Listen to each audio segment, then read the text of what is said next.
They did not come as kings, they did not build cities, and they left no monuments behind.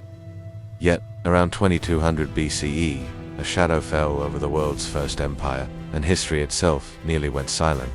This is the story of the Gutian War and the collapse that followed. If you love diving into cinematic history, then hit that like button, subscribe, and let's journey back in time. At the dawn of the 3rd millennium BCE, Mesopotamia was the beating heart of civilization. The Akkadian Empire, founded by Sargon of Akkad, stretched farther than any state before it. Binding city-states through conquest, bureaucracy, and trade, grain flowed along the Tigris and Euphrates. Cuneiform tablets tracked taxes, labor, and law. For the first time in history, humanity lived under something recognizable as an empire. But empires are not only built by strength, they are sustained by climate, food, and balance. And all three were beginning to fail. Around 2200 BCE, the Earth itself shifted. Ice core samples, sediment records, and pollen analysis reveal a sudden mega-drought across the Near East, now known as the 4.2 kiloyear event. Rainfall collapsed, rivers shrank, harvests failed, cities that relied on centralized grain storage began to starve, and when food disappears, so does authority.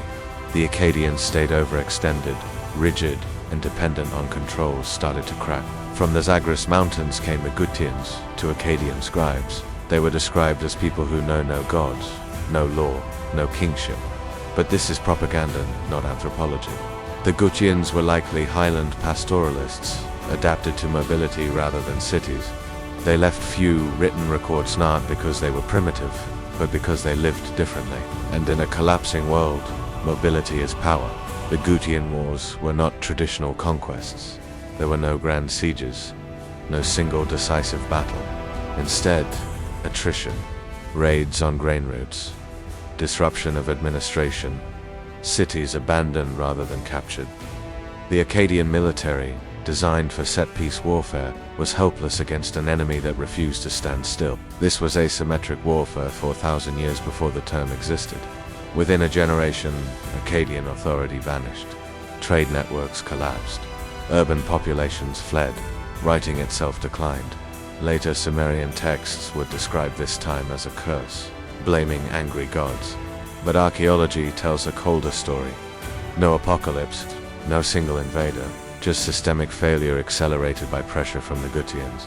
Civilization didn't end, but it forgot how to function. For nearly a century, southern Mesopotamia fragmented, city-states ruled themselves. Kingship lost legitimacy, memory dimmed, yet humanity endured. And from this darkness, a new order would rise, the Neo-Sumerian revival, stronger, more cautious, and better adapted. The Gutians didn't destroy civilization, they forced it to evolve. The Gutian Wars remind us that history doesn't always fall to army. Sometimes it collapses because the world changes, and systems cannot. Climate, logistics, and adaptation play a major part in survival. The first empire fell not to barbarians, but to reality itself. This has been elemental history, and this was the war that nearly erased civilization.